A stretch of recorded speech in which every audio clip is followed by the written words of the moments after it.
فضول باتوں کا جواب تمہاری فضولیات کے مرتبے پہ آ کے نہیں دے گی، بلکہ جب تم اخلاق کے مرتبے سے گرو گے تو ہم وہی رویہ اختیار کریں گے کہ نظریں بدلنے سے پہلے کوچہ بدل لیں، اور وہاں سے رخصت ہو جائیں گے، اور پھر جب تمہیں واپس آمادگی ہوگی دوبارہ آ کے تمہیں سمجھائیں گے کہ اصل بات کیا ہے۔ تو بڑے ان کا شائستہ رویہ ہوتا ہے، بڑا جینٹل مین قسم کا کیریکٹر ان کا ہوتا ہے کہ یہ ایسا نہیں ہے کہ اوچھے قسم کے لوگوں سے الجھ جائیں اور اپنی بھی عزت کو ضائع کریں اور اپنی بات کی عزت کو بھی ضائع کریں، یہ ایسا نہیں کرتے، بڑے سمجھدار ہوتے ہیں یہ عباد الرحمن۔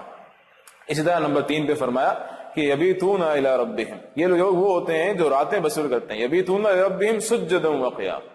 یہ عباد الرحمن وہ ہوتے ہیں کہ راتوں کو بڑا تھوڑا سوتے ہیں بلکہ راتوں کو عبادت کرتے رہتے ہیں، کبھی سجدہ کرتے ہیں، کبھی قیام کرتے ہیں، اپنے رب سے لو لگاتے ہیں کہ ان کا اللہ کے ساتھ تعلق بڑا مضبوط ہوتا ہے۔ اسی کے ساتھ ساتھ وہ دعائیں بھی کرتے رہتے ہیں، دعائیں اور التجائیں کہ اے اللہ ہم سے ناراض نہ ہو جانا، اے اللہ ہم سے راضی ہو جا، اے اللہ ہمیں جہنم سے بچا لے، اے اللہ ہمیں جنت میں داخل فرما دے، یہ ان کی دعائیں ہوتی ہیں۔ اور ساتھ ہی ساتھ یہ عباد الرحمن وہ ہوتے ہیں جو خرچ کرنے میں میانہ روی اختیار کرتے ہیں، نہ بہت زیادہ خرچ کرتے ہیں اپنے مال کو، نہ بہت ہی زیادہ کنجوسی سے کام لیتے ہیں، بلکہ میانہ روی کا راستہ اختیار کرتے ہیں،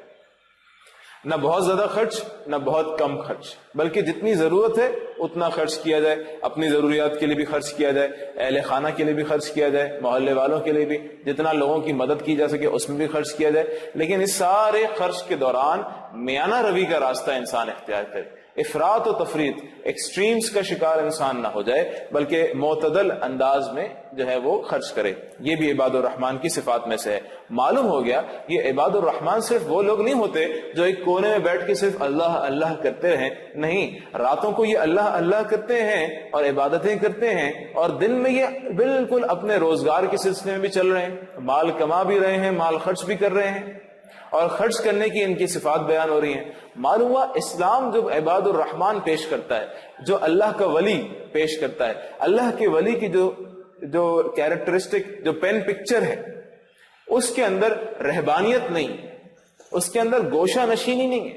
یہ نہیں کہ ایک مسلمان پورے سوسائٹی سے کٹ کے ایک طرف بیٹھ جائے، نہیں، ایک مسلمان ایک سوسائٹی کا ایکٹیو کیریکٹر ہوتا ہے، بہت ہی ایکٹیو رول پلے کرتا ہے وہ ایک سوسائٹی کے اندر، اور اس رول پلے کرنے میں وہ معیشت بھی اختیار کرتا ہے، کمانے کے بھی سلسلے اس کے ہوتے ہیں، روزگار بھی ہوتا ہے اور خرچ بھی کرتا ہے، وہ باقاعدہ ایک بھرپور انڈیویجول ہوتا ہے ایک ہیومن سوسائٹی کا، اور وہ ہر اس کام میں آگے بڑھتا ہے جس میں کہ انسانوں کو آگے بڑھنا چاہیے، اور وہ بھرپور انداز میں ہر فیلڈ میں اسلامی سٹینڈرڈز سیٹ کرتا ہے، اور یہی معاملہ یہاں پہ عباد الرحمن کے بارے میں آیا۔ اس کے بعد آگے فرمایا کہ خرچ میں میانہ روی کے بعد ذکر ہوتا ہے کہ کبیرہ گناہوں سے، بڑے بڑے گناہوں سے تو یہ 100% اجتناب کرتے ہیں عباد الرحمن، یعنی چھوٹے گناہوں سے تو بچتے ہی بچتے ہیں، بڑے گناہوں سے بھی بچتے ہیں، یعنی بڑے گناہوں سے اتنا دور سے بچتے ہیں۔ مثال کے طور پہ ایسا ہے کہ بڑے گناہ کے قریب قریب، جس طرح کہ اللہ پاک نے فرمایا کہ لا تقربوا حدود اللہ، یہ اللہ کی حدود ہیں، تلک حدود اللہ فلا تقربوها، ان کے قریب قریب بھی نہ جاؤ، یعنی بڑے گناہوں سے یہ ایٹ اے سیف ڈسٹینس رہتے ہیں، یعنی بڑے گناہوں سے بچنے کے لیے چھوٹے گناہوں سے بھی بچتے رہتے ہیں، یعنی قتل ہے خدا نخواستہ، قتل ناحق کا ذکر یہاں پہ آیا، اور زنا کا ذکر آیا، اور شرک کا ذکر آیا، کہ یہ بڑے بڑے گناہ، ان کا تو سوال ہی نہیں پیدا ہوتا کہ یہ عباد الرحمن ان کی طرف چلے جائیں، بلکہ چھوٹے گناہوں سے بھی بچتے ہیں یہ ساتھ ہی ساتھ، تو بڑوں سے بھی بچتے ہیں، بڑے گناہوں سے بھی بچتے ہیں، اور چھوٹے گناہوں سے بھی بچتے ہیں، لیکن ساتھ ہی ساتھ اللہ پاک نے ذکر فرما دیا کہ کبھی کوئی لغزش ہو جائے، کیونکہ بہرحال انسان ہے، اللہ پاک بھی جانتے ہیں کہ انسان ہے، کہیں نہ کہیں 19-20 ہو سکتا ہے، کہیں نہ کہیں ٹھوکر لگ سکتی ہے، کہیں نہ کہیں گرنے کا معاملہ ہو سکتا ہے۔ کہا جب ایسا ہو جائے، جب ٹھوکر لگ جائے، جب گر جائے انسان، راہ حق پہ چلتے چلتے کہیں ادھر ادھر کو نکل گیا، کہا کوئی بات نہیں، انسان ہو، احساس ہو جائے اگر، فوراً توبہ کر، جذبات میں آ کے کوئی غلطی ہو گئی، کوئی یہ معاملہ ہو گیا، کوئی اول فول بات منہ سے نکل گئی، فوراً انسان توبہ کرے، فوراً انسان جو ہے وہ اللہ کی جانب میں جناب میں معافی مانگے کہ اے اللہ مجھ سے غلطی ہو گئی، مجھے معاف کر۔ تو اللہ پاک کہتے ہیں کہ توبہ کا دروازہ بھی کھلا ہوا ہے، بلکہ فرمایا اگر توبہ تم پکی کر لو گے تو سارے پچھلے گناہ نہ صرف یہ ہے کہ معاف ہو جائیں گے، بلکہ سارے گناہ نیکیوں میں تبدیل ہو جائیں گے۔ یعنی اتنا بڑا انسینٹیو اللہ پاک نے دیا ہے کہ تم اگر گناہ کر کے توبہ کر لو گے اور سچی توبہ ہوگی، ایسا نہیں ہے کہ اس نیت سے انسان توبہ کرے کہ ابھی تو توبہ کر لیتا ہوں بعد میں پھر سے گناہ کر لوں گا، ایسا نہیں، پکی سچی توبہ، پوری ندامت کے ساتھ، انسان کو افسوس ہو کہ یہ میں نے کیا حرکت کر لی،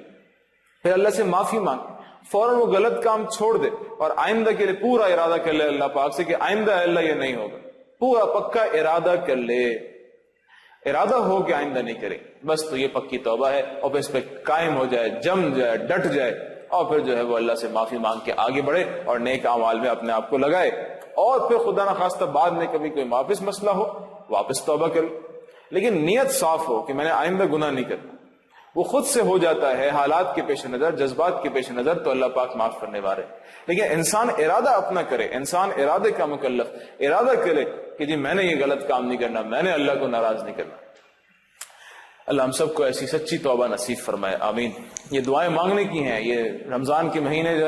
مہینہ جو ہے یہ دعاؤں کا مہینہ ہے خاص طور پہ، ویسے تو 12 مہینے دعائیں کرنی ہیں، لیکن رمضان میں خصوصی طور پہ دعائیں کرنی ہیں، قبولیت کے اوقات ہیں، قبولیت کے اوقات، تو ان میں خوب دعائیں کریں، اللہ سے مانگیں کہ اللہ ہمیں سچی توبہ نصیب فرما دے۔ ہماری زندگیاں ہم جانتے ہیں گناہوں سے بڑھی ہوئی ہیں،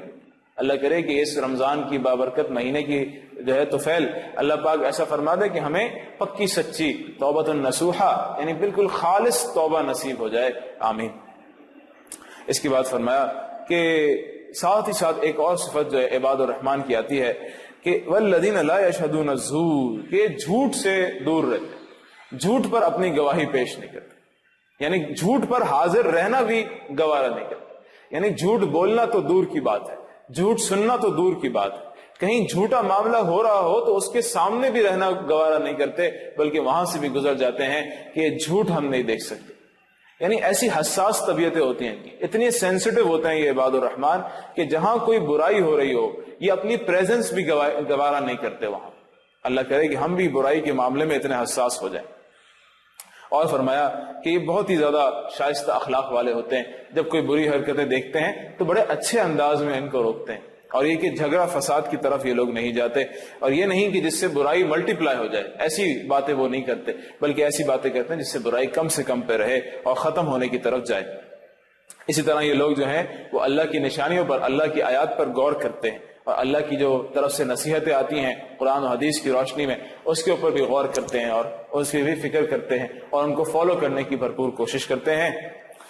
اور ساتھ ہی ساتھ ان کی دعاؤں میں آئندہ نسل کی بھی فکر ہوتی ہے، یہ خاص دعا کرتے ہیں اپنی اولاد کے لیے، یہ دعا ہمیں نوٹ کرنی چاہیے، اور تمام صاحب اولاد لوگوں کو جو ہے یہ دعائیں کرنی چاہیے، اور جو ہے وہ سبھی کو ویسے تو کرنی چاہیے، اور وہ آیت نمبر 74 ہے سورہ فرقان کی۔ فرمایا یہ کیسے دعا کرتے ہیں، عباد الرحمن کی دعا کوٹ ہو رہی ہے، والذین یقولون، یہ عباد الرحمن یوں کہتے ہیں اپنی دعاؤں میں کہ ربنا ہب لنا من ازواجنا وذریاتنا قرۃ اعین، کہ ہمارے رب ہمیں دیجیو ہمارے ازواج کے اندر اور ہمارے اولادوں کے اندر آنکھوں کی ٹھنڈک، یعنی اے اللہ ہمارا خاندان ہمارے لیے آنکھوں کی ٹھنڈک ہو، ہماری ازواج بھی ہمارے لیے آنکھوں کی ٹھنڈک ہوں، اور ہمارے اولاد بھی ہمارے لیے آنکھوں کی ٹھنڈک ہوں۔ وَجْعَلْنَا لِلْمُتَّقِينَ إِمَامًا، اور اے اللہ ہمیں متقیوں کا امام بنا، یعنی ہمیں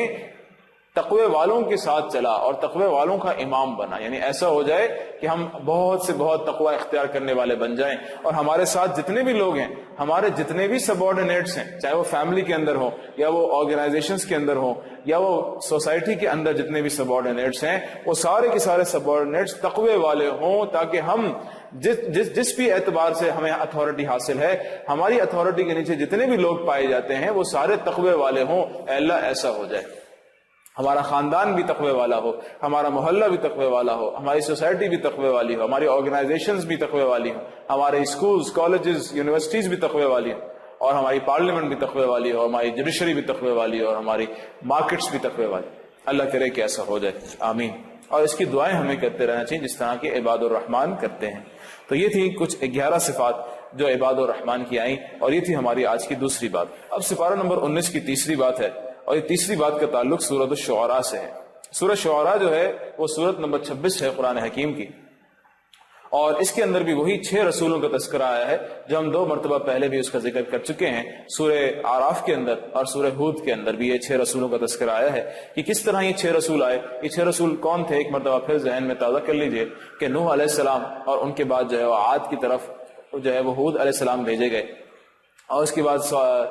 سمود کی طرف صالح علیہ السلام، یعنی نوح علیہ السلام، ہود علیہ السلام، صالح علیہ السلام، ان کے بعد شعیب علیہ السلام، ان کے بعد جو ہے لوط علیہ السلام، اور ان کے بعد موسیٰ